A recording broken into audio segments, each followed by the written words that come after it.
assalamu alaikum. Ara ko ɗo woni hande kadi en toppitike no gila bimbiɗen e sendude ñamete ɗiɗi. Merci à nos partenaires. Ara en yiɗo kadi sabu nayi ara ko ƴettuɓale moɗon. C'est la part de notre partenaire, Madame Jamilatou, depuis l'Italie. Vous savez, assistance humanitaire d'urgence, c'est une organisation.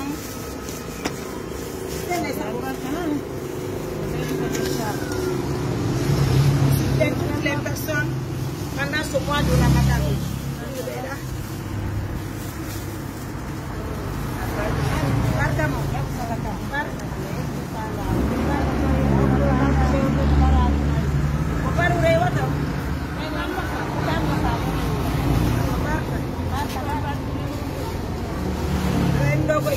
Italie, Madame Jamilatou. Aussi, comme elle est en train de me dire, moi, je n'ai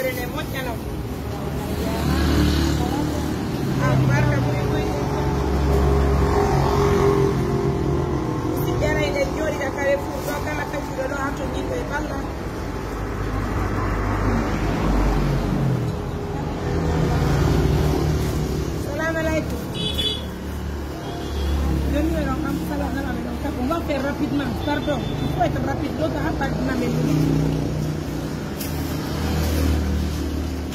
la bim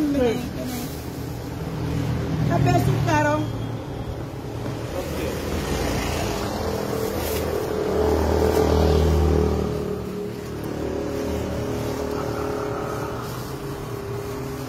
Ay goto yeggita kay golle ko jokkuɗen ko musidɗo nani.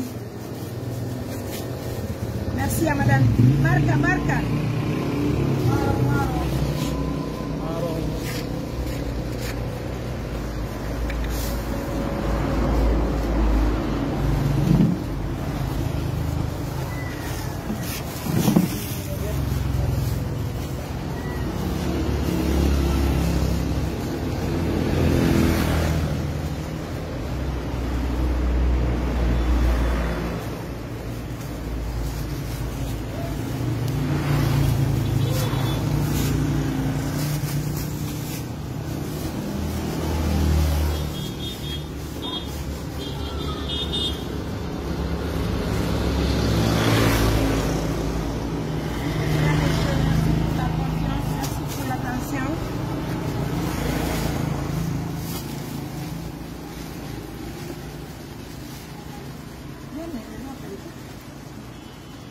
Little bit, oui. Hein? Hein?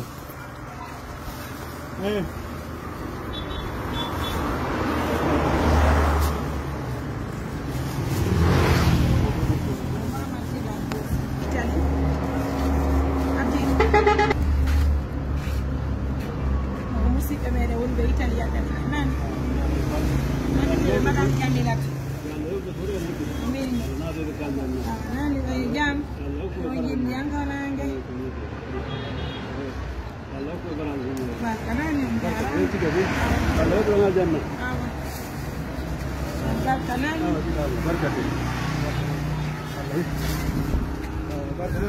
Barkan.